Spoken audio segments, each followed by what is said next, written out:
Hey, it's Angie with News OK. And Becky. And Becky is our recipe for health food columnist for the Oklahoman. Today, she is a registered dietitian, so lots of healthy food in her recipes for health. So tell us about today's. It's chicken and rice casserole? It is a chicken and rice casserole, but it's in a skillet.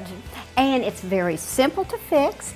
And well, it's just a fun recipe to be able to work with. And all the food that we're going to be working with today is provided by Buy for Less. That's right. And we are so pleased about that. I know it.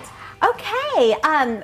What we've started with, we have a pound of chicken breast, just skin deboned chicken breast, and I've just put them in water so that these can cook. We're going to let them simmer. I'll turn the burner on here, and we're going to let them simmer for about 30 minutes. We don't want them to boil because that will toughen chicken. So we'll just let these cook, and then meanwhile, we are going to start our rice cooking, and we're going to take 4 cups of chicken broth, which each of these cans has 2 cups, and this is the fat-free chicken broth. Okay. And we'll pour those in. I'm going to go ahead and turn my burner on.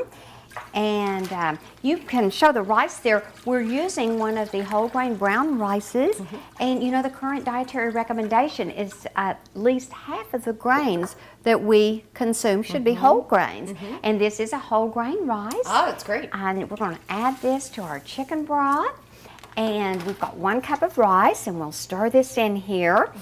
And then, Angie, we're going to need to let this cook for about 30 minutes. Okay. I'm going to go ahead and cover it, and that's all that we're going to do at this point, and then we'll add our seasonings a little bit later. Sounds good. Okay.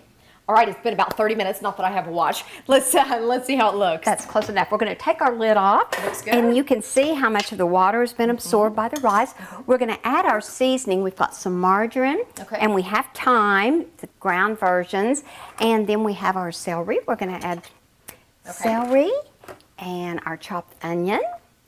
And then, Angie, we're just going to stir this to mix it really well, and then we're going to cover it again and continue letting it cook for another 20 minutes, which will finish the rice cooking and then get our vegetables just to that tender but yet still a little bit crisp stage. Very nice, very nice. Okay. Okay, we'll put our lid back on. All right. And let that cook.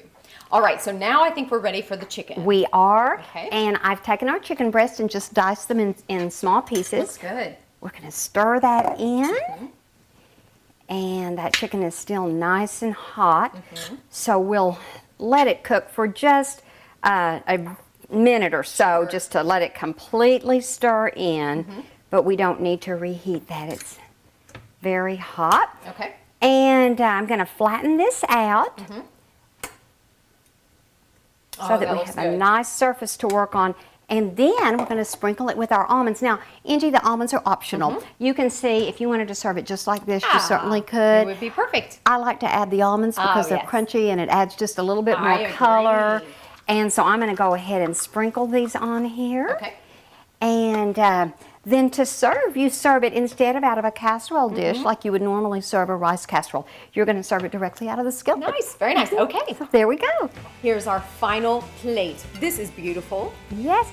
Well, we have actually decided to serve this with broccoli, and we have some of the reduced fat cheese on our broccoli. That's just plain steamed broccoli, some whole grain bread, and then a quarter of a cantaloupe There you to go. set the dinner off. Oh, this looks fabulous. So it's chicken and rice casserole in a skillet. That's right. And then on your plate, and then in your tummy.